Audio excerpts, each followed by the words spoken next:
In this episode, our cars of the year, I promise you, are going to shock you. And then we do chat about some old Volkswagens. Good stuff there. And give me heat.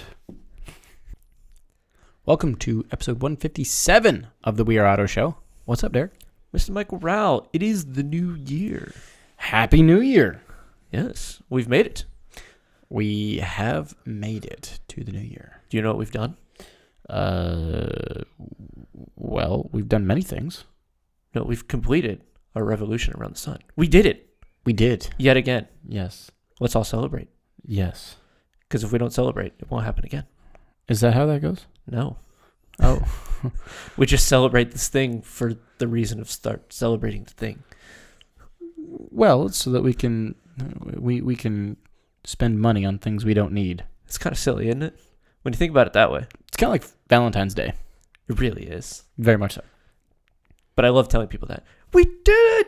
We made it! We completed our revolution around the sun. Let's go! Yes! We are amazing. Even though it would have happened if we didn't celebrate or do anything. Okay, all right. Anyway, this means that we get to pick our favorite cars of the past year. Oh, yes. Favorite cars of 2022. Mm-hmm.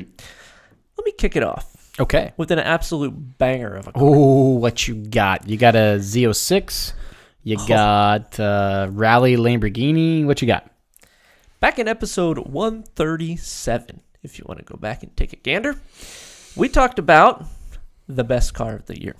Without a doubt. It cannot be debated, this car. Is that so?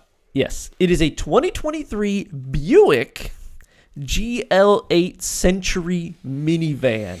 Oh my God, it's a Buick minivan. So you're going to tell me your car of the year is a Buick minivan? It absolutely is. Would you look at this magnificence that Buick has come up with? Oh my God. You can only buy this in China, by the way. Oh, that's convenient. I hate to break it to you. That's convenient. Best car of the year, China only. That's convenient. But let me tell you why it's the best car of the year. Oh. Okay. Let's just scroll through some photos, and you can just take a gander for yourself. Looks impeccable. It looks like a minivan with a big grill. It does look like a minivan with a very big grill. And some Chinese writing on the front of it. Doesn't look terrible, but this is a Buick, which is kind of odd. But you know what that means? They're good at luxury. Yes. And oh, do I have some luxury for you. It looks quite comfortable. The interior of this has heated everything. There's massage functionality, independent heating zones. There are there's 360 LEDs.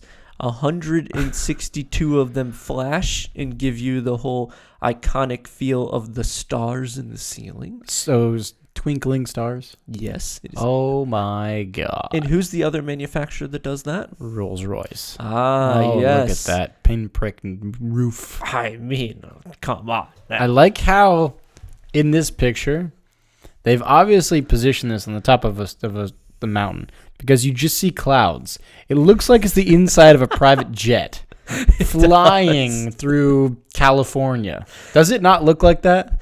I didn't even notice that. You're right. Yes. Sit back as your pilot and first officer take you on a luxurious flight through California's Napa Valley. Just impeccable. So with this setup that we have here, you basically have a movie theater in the back of this van. Oh my God. I mean, magical. Just magical. What a thing. Yes. You get 21 speakers located in the passenger section. You get a 13-liter drink fridge in this thing. Oh my goodness. It is the minivan of the ages. Would you like to have a nice date night? Oh, just go to your driveway where you watch a movie in pure luxury and class. You're not going to the movie theater. You're going to your driveway. Yes, you don't need to go to the movie theater. You have a movie theater. I like the picture of the seat in the clouds. Clouds are... Everything about this car is a cloud, apparently. They want you to feel the essence of cloud. Everything is in the clouds. Oh, foggy clouds around you. Yeah, you're in the Now we're sky in Sahara Desert. or space. You don't. I'm not Don't know why these are in different places. But this is without a doubt my favorite car of the year because it's a Buick. It's a Buick Century, which a Buick Century was an absolute hunk of junk from back in the day. It was a garbage sedan. It was terrible. And they took that name and they turned it into a luxury China vehicle that you cannot buy here in the States. Apparently, they didn't even come out with production numbers. They just says it has, performance-wise, they don't even have numbers. It just says a turbocharged 2-liter inline-4 paired with a 9-speed automatic transmission. Oh my God, that's so slow. You don't need to know. It's only got a 2-liter inline-4, a 4-pot turbo with this giant hunk of thing. You need not worry about that. And the reason being is because you don't want to disturb your passengers. No, you're not driving anyway. God, no. You're stuck back here in the movie theater. Watching whatever. Doesn't matter. Now, the price, okay?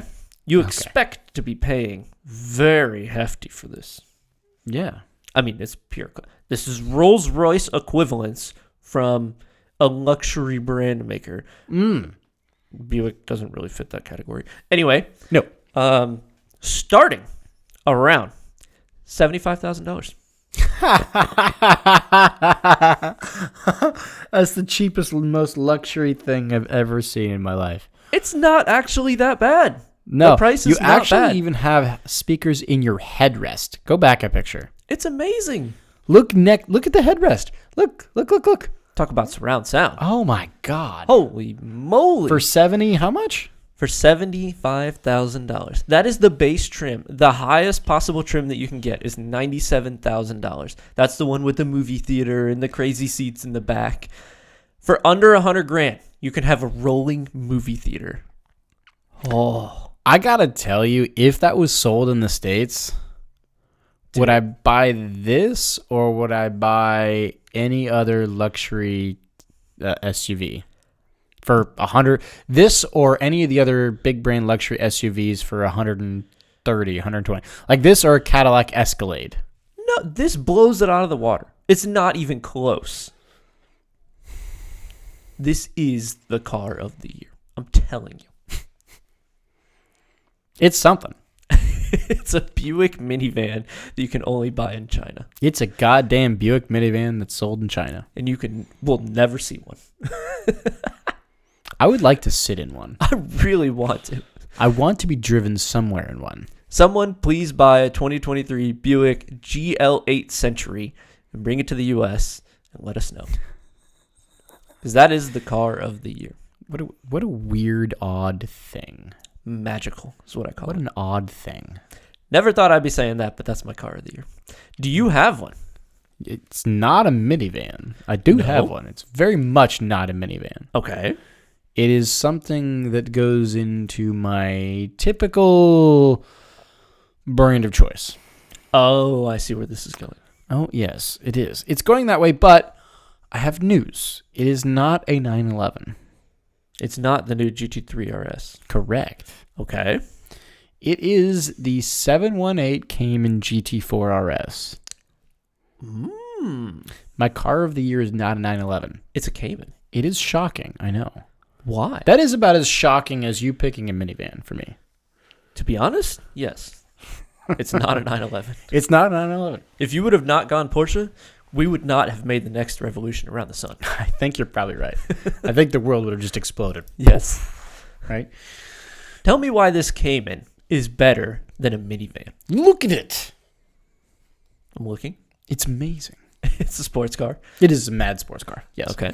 But so the first reason why this is making my car of the year is because one of the things that Porsche enthusiasts have been asking for from Porsche forever is a Cayman RS, where you get a Cayman and you make it an RS. You make it really, really, really, really hardcore. Mm-hmm. Not just a GT, but a GT RS, right? So in this case, a GT4 RS. And Porsche finally said, all right, you win. We'll do it. Great. We'll do it. We'll do it. So they listened. I like that a lot, right? And I just really, I like the look of it. It looks very aggressive. It does look very aggressive. That wing, that swan neck wing, that does it for me. It's got my favorite thing ever fitted to the road car, which is the functional side air carbon fiber intakes. That, from listening to some of the audio clips from inside the cabin, they're so loud right next to your ear, just sucking air in. Okay. It's so bonkers, and I love it to death. This car is right up your alley. And it's going to be more nimble than a 911. Smaller, right? It's PDK only, unfortunately. But all RS Porsches are PDK only. Is it lighter? A little bit. When you get it with the optional Visec pack, which is the kind of the lighter weight, you're sub 3,200 pounds. Wow. So 31 and change. Okay. So pretty light for modern era cars, right? It does share the same 4-liter flat six, which is naturally aspirated, as the GT3. Develops almost 500 horsepower with 331 pound-feet of torque. 0 to 60 in 3.2 seconds, which is quick, but not mind-blowingly quick. The whole quickness of this is around a track, right? You're going to carry way more speed through corners than you will just go in a straight line. It's actually about 23 seconds faster around the Nürburgring than the standard GT4. Okay. That's a big jump. That's a lot. That's a huge jump. That's a lot. If that tells you anything about the track day performance of this car. It is a monster. It's amazing. I love it. I love it so much. This is your car of the year. It is my car of the year. All right. I never thought I would pick a Cayman as my car of the year. Over a 911. Over a 911. I really like this.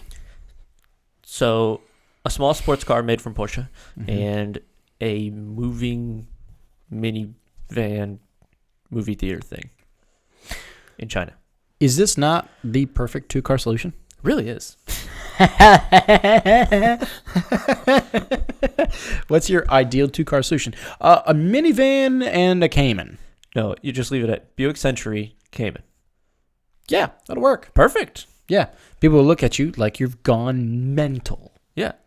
But then if you actually had those two cars, they'd be like, whoa, this is the best thing ever. Yeah. This is amazing. I mean, it's just I love this car to death. I think that is a fantastic car for the car of the year, especially if you're going down the racing path. It is, I'm sure, a blast to drive in a racetrack, and it is exactly the opposite of mine, which is perfect. Yes, it is. It's beautiful. So shall we move on to things we've spotted this past week? Sure. How about you kick it off? All right, so I will kick it off. I will kick it off with an old Volkswagen. And it's actually one of my favorite old Volkswagens to ever exist. More specifically, it is. It's about a 1983-ish Mark I Volkswagen Rabbit GTI. A Mark I Rabbit GTI. Okay. Das Fahrvergnügen. What? Love of driving. Okay. Huh. Yeah. I Tell saw me- one in real life. I've never seen one of these. Really? Tell me about a Mark I. Well, look at it. It's amazing. It does look good. It was the first car that people realized that you could buy that was all things to all man. Oh. It was the first. This is where hot hatches were born. This is literally like the first hot hatch to ever be made. I see the appeal of it. This is where hot hatches came from. This is the GR Corolla's great grandfather. Okay. Right? This was the first car that people realized that I can throw kids in the back seat. I can put a bike on top and get all the groceries in and then set a lap record on the Nürburgring on the way home. And you have a blast doing it. Perfect. It was the first car that told you that this is a thing. You didn't have to settle for an economy shitbox. You could have something fun, but also practical. It is the Mark I GTI. Awesome. I love it to death. 1.8-liter four-cylinder engine. It developed a whopping 90, not 900, 90 Big horsepower. difference. Yeah, big difference. An extra 0 there. But at 90 horsepower, 105 pound-feet of torque, it only weighed 2,100 pounds. Whoa. So while it didn't have a lot of power, it didn't have a lot of weight either. That is really light. Yeah. 5-speed manual, which seemed like a lot of speeds for 1983. Really does. 90 horsepower? Yeah. 5-speed manual? That's quick for 83. Yeah. Like 1983, that's quick. I like that a lot. 0 to 60 in 9.7 seconds, which for back then, that would have been blistering. Right. Right? Everything else in 1983 was 0 to 60 in 4 years. Right? A 14-second 0 to 60 was like standard. As fast as a train. Yeah, and then you have this little peppy GTI come bouncing and zipping through at a 9.7 second 0 to 60. That was a rocket ship back in the day. That's not bad. Out of a teeny tiny little thing. Right. Yeah. Quarter mile at 11.2 seconds, apparently. Oh, no, pardon me. 17.1 seconds. Excuse me. Okay. I misread that. Yes, 17.1 second quarter mile. So not fast, but it's not the whole point of this car. No. This car was a little front wheel drive, little just peppy little thing that you had fun with. Neat. It cost about $8,400 ish back in '83, which is equivalent to 25 grand in change today. Okay. So, you see what I mean here. You could still buy for 25 grand, not new, but you can buy a hot hatch for 25 grand now. A used hot hatch. Right. A used hot hatch and kind of get the same similar feel and experience. It's the whole point of them. Right. That was the point of a hot hatch. And this was the first. Yeah. It was like an attainable car that you could do everything with. All things to all man. Put your kids in it. Put your wife in it. Put your dogs in it.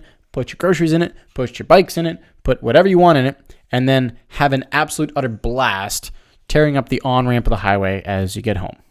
That's the whole point. Perfect. And to see a Mark 1 in this same spec was, I like it a lot. Was it well kept? Very. Perfect. I was so happy to see it. As a Volkswagen guy myself, that just made me feel good. That is super cool. Yeah. So that was my spot of the week. Did you see anything? I did. Oh. So I was driving around town over to my parents for Christmas, and I happened to see this right down the road from them, which was pretty darn cool. Well, I see a theme here today. Yes. Now, this is also a Volkswagen. This is from what I can tell, this is a Volkswagen van/bus that's been converted. I think it was a transporter, a 1969 Volkswagen transporter. And it was converted over to a Westfalia, I think is how you say it. Yeah, so Westfalia did the conversions to like campers. Like Right. you would take a regular Volkswagen bus and Westfalia would convert it to a full camper. Yes, which is neat. And as far as I can tell, that's not anything associated specifically with Volkswagen. Like Westfalia does have their own stuff that they do. Apparently, they will convert and produce trailers that are not Volkswagen specific, which I had no idea about. I didn't know that. Yeah, so that's kind of cool. They're kind of like an aftermarket convert your car kind of thing, which is neat. But this specifically was, at least from the license plate, it says 1969 on the front there, transporter. It was a rear-wheel drive. It probably still is after the conversion. It weighed 2,600 pounds. Not A bit heavier. a bit heavier, a little bit.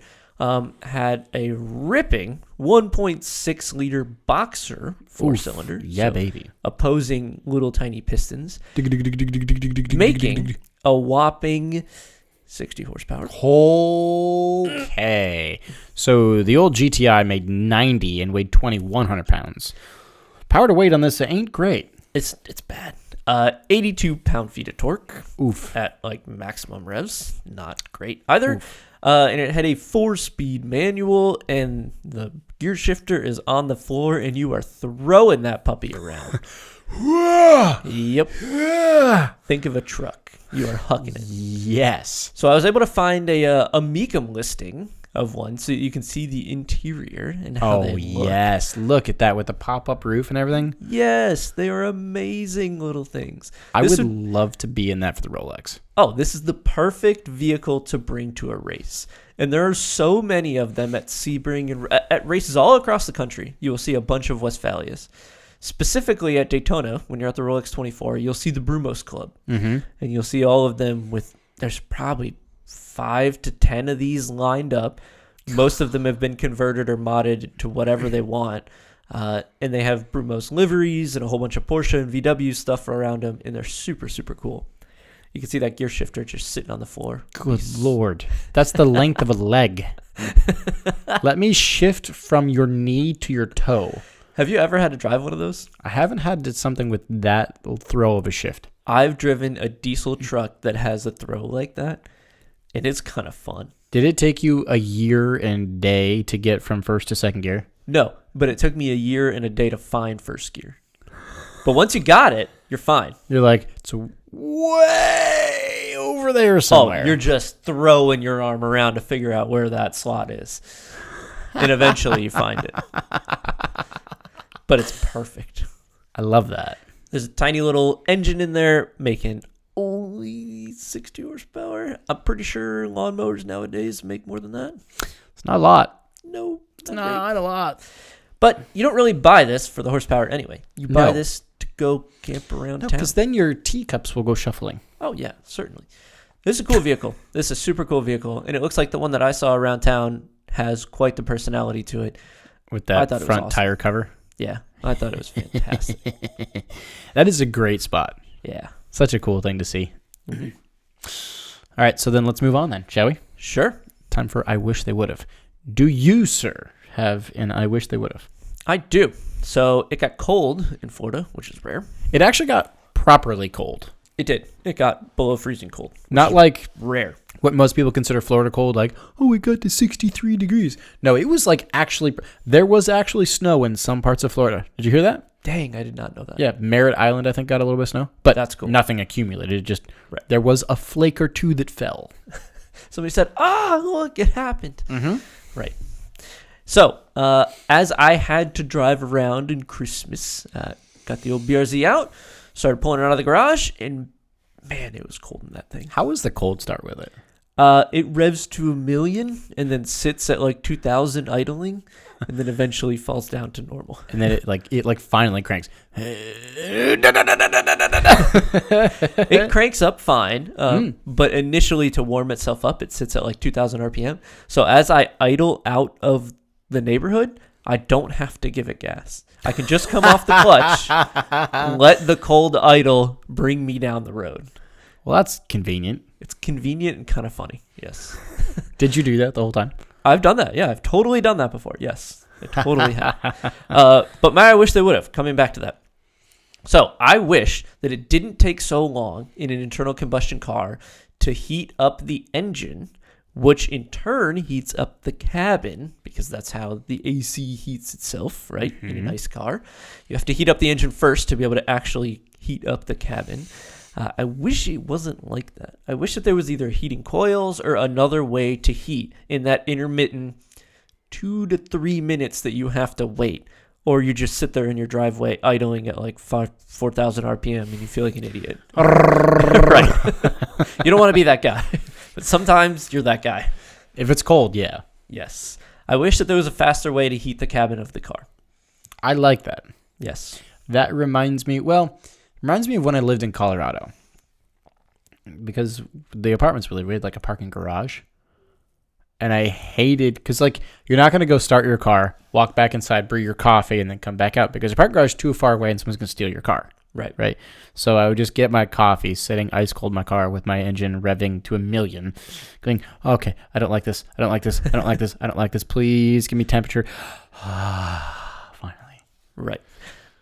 I know that in the EV world, they do very quickly heat up the car because you can get a heating pack that actually heats up the car quicker. You're just running air over electric heated coils. Mm-hmm. So that's problem is solved. I also learned the other day that apparently it's not good to let your engine idle for like 5 minutes during the cold.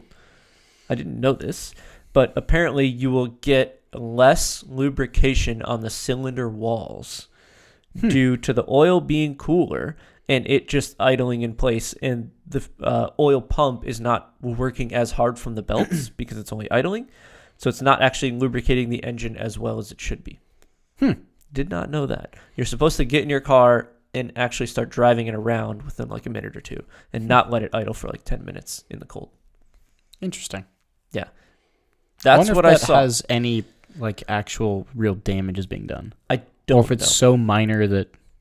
They said in theory that's the problem. There was no practical, like, here's an engine that was torn apart. Here's problems that we know came from that. Got it. Yeah.